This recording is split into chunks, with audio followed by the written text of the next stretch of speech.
Okay, so mula sa usaping yan, Carla, syempre, pag-usapan naman natin ngayon, habang patuloy no, yung usapin sa mga power shortages o sa mga brownouts, patuloy yung paghanap natin ng mga alternative sources para nga sa energy. At nagkataon, Carla, na meron isang NGO na yun talaga yung advocacy.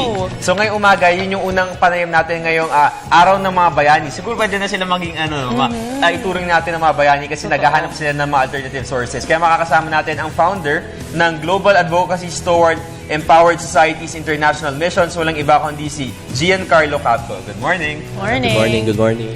Okay, so first up, siguro brief information muna about your organization. Ano ba yung mga ginagawa ng organization niyo? Well, nag-start to nung mga around 2011 nung nagta-travel kami sa different countries. So, before kasi pag nasa loob lang tayo ng Philippines, ang iniisip natin, tayo lang yung may problema. So, while we go to different countries like Malaysia, Indonesia, pumunta rin na Singapore, bypass sa Japan, may Korea. So, yung different friends namin na nami-meet namin along the way sa mga travels, nag-explain sila ng mga problems nila sa different countries nila. So, may pagkakapareho yung sa Pilipinas, sa Asian countries. So, with that, nagkausap kami na anong mga pwede nating gawing tulong para sa bansa nyo, sa bansa natin. Merong mga raming technologies na gusto nating matutunan. So, with global advocacies, combine namin yung efforts namin para i-solve ang mga problems sa different countries. So, with this, kasi ako yung pinaka parang active dun sa international, pag lumabas ang Filipino sa ibang bansa, sobrang gusto nating mag-participate talaga. So, nung gusto nila, sabi, kailangan meron tayong leader. So, yun nga, naging parang ang dating no, naging founder ako nung Global Advocacy informally. So, nag-create kami ng different projects. Meron yan yung Peace Advocacy, partner namin Youth for Peace Advocacy Movement. Meron kaming partner with mga sa church, sa mga different na lugar. Hanggang sa nagkaroon kami ng formality na I think we need to focus on alternative energies and alternative solutions para sa mga problema natin sa bansa natin. Wow, ayan. At kanina nga na-mention mo, no, ito yung advocacy nyo na pupunta po kayo sa iba't ibang lugar ng Pilipinas para nga at least maglagay po kayo ng mga solar farms. So, saan na po ba ng parte ng Pilipinas kayo nakapunta para po tignan kung, posibleng pwede itong lagyan ng mga solar panels? Nung kasi ang solar technology na ginagawa namin dati sa computer lang to. Kumbaga, pag nag-brownout, tapos na yung mga magagawin mo sa computer, di ka na pwedeng gawin ng computer. So, naisip namin, kung nagagawa sa computer, mas maganda tong gamitin sa different na lugar, like solar farm na, meron kaming project na ginagawa rin sa Osamis, sa Hoyohoy, Tanggub. So, gumagawa kami ng solar farm and windmill doon para i-support yung poultry nila.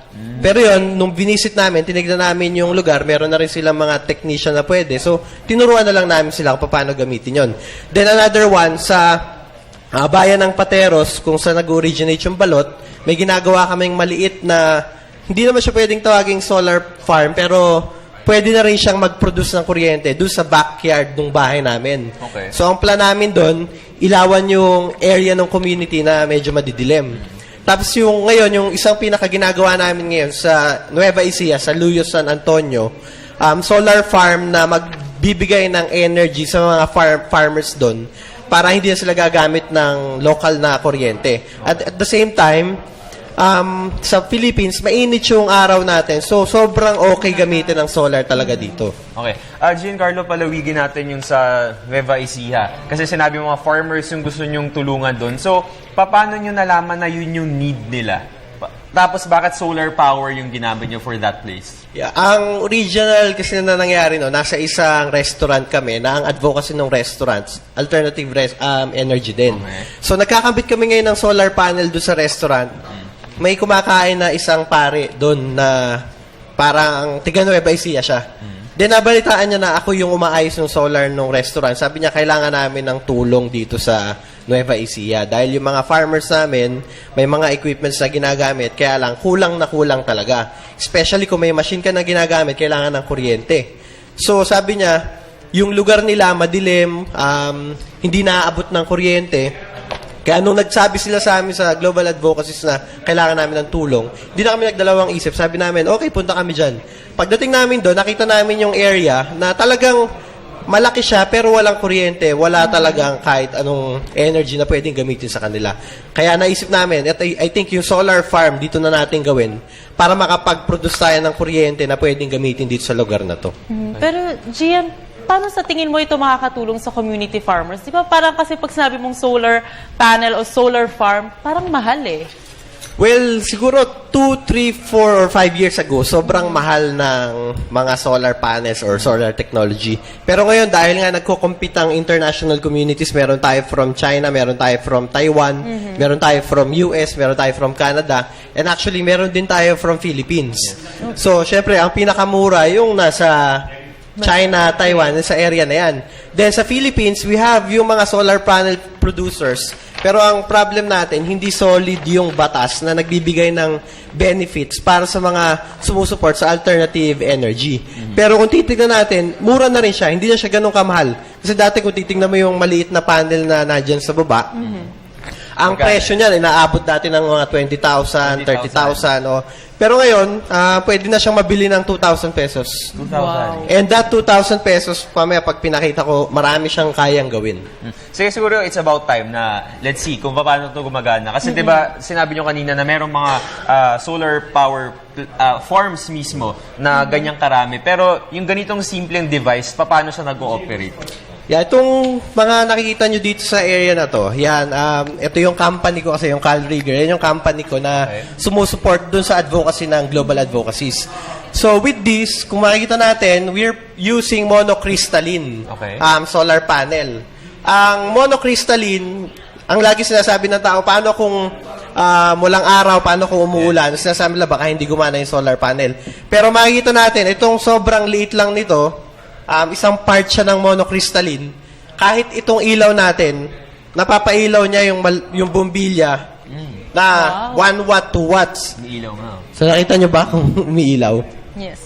Yan, sa gabi, sobrang liwanag niya. So doon sa solar farm na ginagawa namin sa Nueva Ecija, naglalagay kami ng 100 pieces nito para talagang wala nang kailangan gamitin local na kuryente. Solar lang talaga.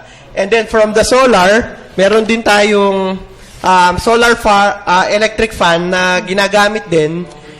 Kumpara sa electric fan na normal, ang isang electric fan na normal nasa 100 watts, 65 watts to 100 watts. Okay. Pero ito, nakikita natin, 15 watts lang siya. Kaya kung meron tayong 20 watts na solar panel na nando sa harap, kaya nyo itong patakbuhin kahit walang battery. Kasi ang setup ng solar, ang isang solar panel, kaya niya patakbuhin to ng isang oras. So every time na may araw, kung i-direct mo siya dito, iikot na siya kaagad. Araw lang talaga. Pero Gian, kapag may battery, kaya niyang mag-store ng energy from this one. Yeah, ganun kasi yung setup eh. Ang setup kasi ng solar, sige, pakita ko. Sige. From the solar panel, so makita natin dito. Okay. Yan, lapit na natin Sige, dito. hawak. Oh, yeah. Sige. Hawakan na natin, Jules. Okay. Okay, ito na yung solar So ito yung solar panel na tinatawag na monocrystalline. Ito ba yung isa na sinasabi mo Yeah, kanina? yung maliit na yun, part niya. Tinanggal Ito ko yung lang para malaki. medyo Oo. may Ito siya, sample natin. ito. Yeah. Okay. So from dito, ito yung nilalagay sa bubong natin or pwedeng ipatong lang kung saan may araw. Then papasok siya sa solar charger natin. Ito na. Ito yung indicator na makita natin merong kulay pula doon sa harap. Ano ibig sabihin yan? Dito, ibig sabihin may battery. Pag tinamaan siya ng araw, mag-move siya. Nasaan Ibig sabihin nakastore yung battery nagsha-charging. ngayon? Yung battery nandito sa loob. Okay. So from dito, papasok siya sa battery. Okay.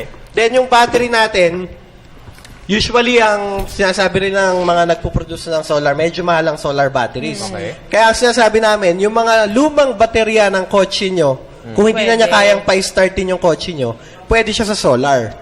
Like yung ginawa namin dun sa Nueva Ecija, Luyos, ang unang donation na nakuha namin para dun sa project, lumang battery ng kotse. So from that lumang battery ng kotse, nakapagpailaw na kami ng 4 na areas dun sa Nueva Ecija nga, dun sa solar farm na ginagawa namin. So yung pwedeng gawin at least ng ibang mga boss natin, kung may mga luma silang batteries ng cars nila, pwede nilang i-donate siguro sa communities. Yes, so yung...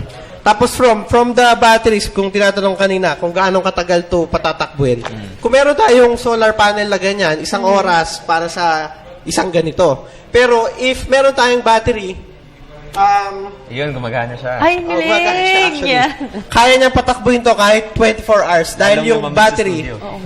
i-store niya doon yung energy niyan. Okay. So makita natin, walang difference sa normal na electric fan tsaka dito. So again, no, okay. pakita natin sa mga boss natin. Siyempre, wala namang araw dito sa loob ng studio. Pero may na-store na kasing Oo, energy dito. ayun. Kaya napapagana yung electric Yes, fan oo. ngayon. Right.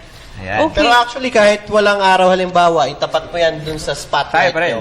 Kaya niya. Basta may liwanag, tama? Actually kasi ito, medyo mainit yung labas ng ilaw niya. Kaya malakas yung charging. Kumbaga, ilagay mo yan dun sa mga poste. Iilaw pa din. Magcha-charge pa rin siya. Ang galing. So, Gian, possible na yung mga street lights natin pwedeng pagganahin na rin ng solar power. Yes, ngayon marami na rin kasing street lights na ginagawa using the solar panel in yung ilaw. Pero ang advice namin, huwag gawing separately. Ang importante talaga, gumawa ng solar bank or solar farm na magpapailaw nung mga yon. Dahil marami tayong waste energy na magagamit kung gagawin lang yung separately. Like sa amin, para walang waste energy, nagagawa kami ng project ngayon nung isang friend nga namin na company, yung Hado. Meron kaming ginagawa ngayong solar car Okay. na powered by solar and developed yung engine niya. So we call it Solar Emergency Response Vehicle. Na merong kuryente, meron ding development ng baterya and yung gasolina niya. Okay. Ang purpose namin ito, suportahan pa din yung mga nangangailangan like emergency, kung merong mga ambulance, ito yung gagamitin sa mga brownout area. So ito yung mga projects namin sa Global Advocacies. Ito naman, Gian, gusto ko itanong, balik tayo dun sa Nueva Ecija at dun sa mga komunidad po na tinulungan ninyo. Kamusta naman po yung pagtanggap ng locals? And do they help po ba sa pag-assemble nito mga solar panels? Yes, actually, dun sa ginagawa namin sa Nueva Ecija, una, hindi na rin tayo maintindihan dahil iniisip nila, mahal yung technology. So, nung pinakita namin sa kanila tong technology na to, sabi namin sa kanila, kung kayo matututong gumawa nito, kaya nating mag-produce ng sarili nating solar technology and makakapagtulong tayo sa community natin. So, willing silang tumulong sa atin talaga. And lahat sila gustong matutuhan ng solar technology dahil alam nila na pag gumamit ang lahat ng bahay ng isang solar, kahit isang solar panel lang, makakababa ito ng gamit ng kuryente, makakatulong to sa bayan natin. So, ang importante talaga, magtulong-tulong lahat para sa development ng bansa natin. Ayan, no? So, Gian, sana maraming mga na-inspire na mga LGUs na gumamit nitong solar power energy kasi syempre, bawas gastos din to sa mga communities natin. So, siguro, final message na lang or any details na pwede nyo ibigay sa mga boss natin if ever na maging interested sila to get this one. Yeah, ang final message ko na i-share sa inyo, lagi lang nating isipin na kung meron tayong gagawin, importante yung maganda, tama, at makakatulong sa maraming tao. And kailangan natin maging powered by knowledge dahil itong technology na to, knowledge ang ginagamit. Kailangan natin maging driven by right principles para hindi tayo makaabuso sa mga community natin, sa bayan natin. And kailangan natin ng guide ng virtues para talaga lahat ng gagawin natin makakatulong sa bayan and nakaka-develop din ang personality natin at ng bansa natin. So, i-visit nyo na lang yung website globaladvocacies.com kung gusto nyo ng information and sana supportahan nyo yung mga solar farm na ginagawa namin. Alright, yan, knowledge with wisdom, yan ang mensahe sa atin ni Giancarlo Capco, ang founder ng Global Advocacies toward Empowered Societies International Mission. Thank you so much, sir. Actually, talaga namang nakakabilib at talagang very interesting itong topic natin ngayong umaga, no, Jules?